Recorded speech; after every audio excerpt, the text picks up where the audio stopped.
It is cold and wet, and I need to get the bananas all covered and ready for winter. There's an edible banana, and that one is an edible banana, so we'll see if they can survive along with the non-edible ones there and there.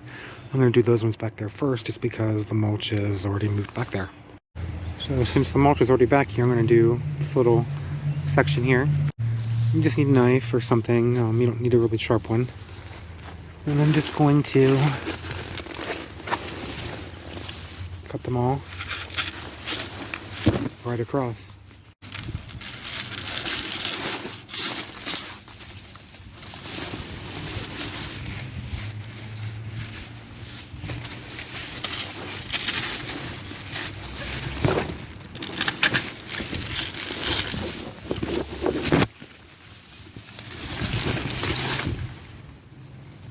I'll be right back.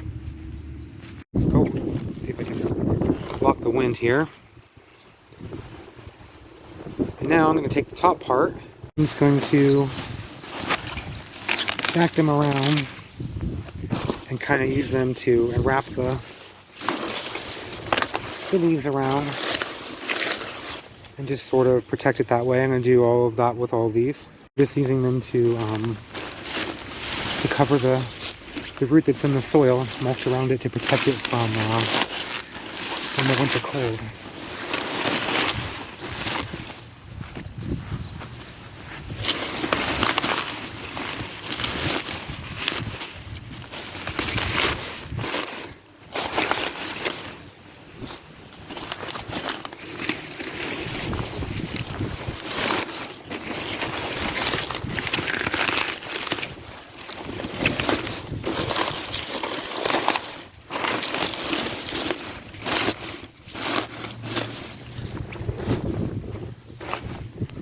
And I'll just keep wrapping them and covering them all up. And then I'll pour the wood chip mulch on top of that. And that usually keeps it well insulated and protected. You see how they're kind of wrapped around with the leaves and things. And this works to keep them alive because I live in zone, it's a little excessive, but I live in zone 5B, so it gets down to negative 26 to negative 28 degrees Celsius, or negative 15 to negative 20 degrees Fahrenheit. So it's pretty cold. So the fact that these even survive, I think, is pretty amazing. Now I have some bags of mulch here, and I'm just going to put them around this whole section here and cover it all up. And that's it. Just cover them up with mulch. Some people put a tarp over them or cover them with something else. I'm going to layer these on top of them and cover it, but like I said, I think that's just because I have them and it's okay to do it, but I don't really think it's needed even where I live, but I'm still going to do it just because I have leaves and might as well. And that's all there is to it, just covering it up. Let's see if I can step out of the wind here. Now I'm going to do the edible bananas and see if I can get them to survive.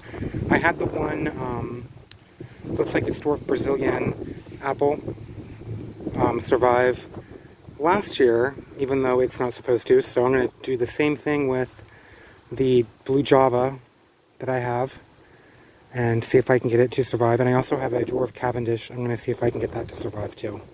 Look at that, a potato that I didn't get out is coming up. Another one's coming up over here. It's coming up from under the mulch. Okay, now I'm going to do the same here with this blue java. I hope it can survive the winter. It'd be nice, it'd be cool, but it's a pretty large plant, so it might be able to. Since this one here is so thick and large, I'm peeling off all of the individual leaves and then kind of weaving them around the base here.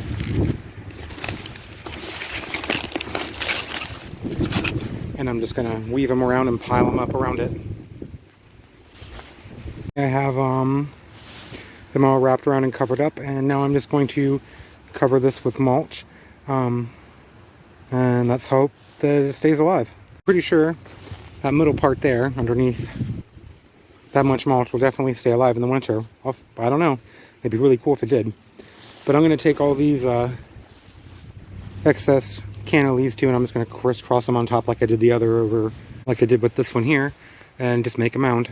And I'm hoping that since they can stay alive in my basement in the dark for 6 or more months during the winter, then maybe they can survive underneath all this mulch like the winter hardy Musa basjoo do. Here's the edible one that survived all winter long. I believe it's the dwarf Brazilian by the color and the way it looks like all the other dwarf Brazilian I have. I have no idea how it survived here, other than I mulched it. You know, this area is mulched, and this is facing the south part of this is the south side of my house, so the sun hits this and keeps it warm. I'm figuring that's probably why it lived. I'm making a risk with the others, but this one here I think will live again, so I'm just going to chop it down and cover it up too. I'm going to cover that pile with a couple bags of mulch.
That's what that giant thing of bananas looks like. Look how big around some of these are.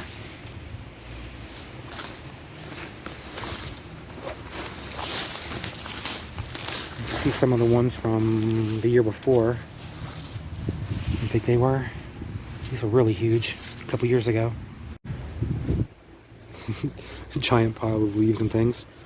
So I'm just going to take these and weave them around and wrap them around the base and then cover it with mulch. Look how huge some of these are.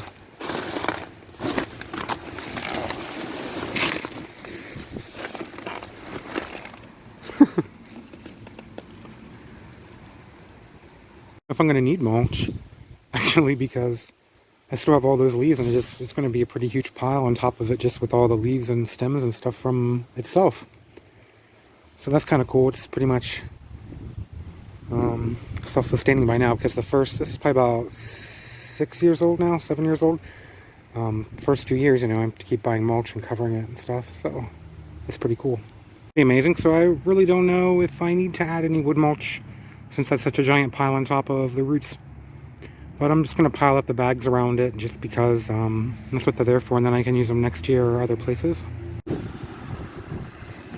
There, I have all the ones here in the front covered. These all here are cold hardy, ornamental kind. I mean, they are edible, but if they made bananas, they would be like full of seeds and taste terrible. These ones are edible. I think is a dwarf Brazilian apple. I have it covered. They're more of the cold hardy. This one here, which is either a type of Cavendish or another dwarf Brazilian apple. And here, I think, is a blue Java ice cream banana. Strawberries still, even though the deer come in and have been eating the tops, and it's still making berries. Oh, this way. And these ones over here, they're all the Japanese fiber banana, the Musa, basjoo, the cold hardy ones. This giant pile of leaves and mulch is that really big blue Java ice cream banana. This giant pile, yeah, I'm just going to leave the mulch in the bags because it'll be easier next year to move them around and still use them. Plus, I might still use them around my artichokes. It depends on if I get another drop of free wood chips or not. They said they were going to bring some last week and then they never did. So I don't know if they just decided they don't want to. If they do, I'll use them to mulch the rest of my beds and around there. If not, then I might take a couple of these bags and mulch around it. But the rest I'm just going to leave to hold on the rest of the leaves and everything on top and leave it just like that, I think. This is pretty much how I keep them all alive in the winter.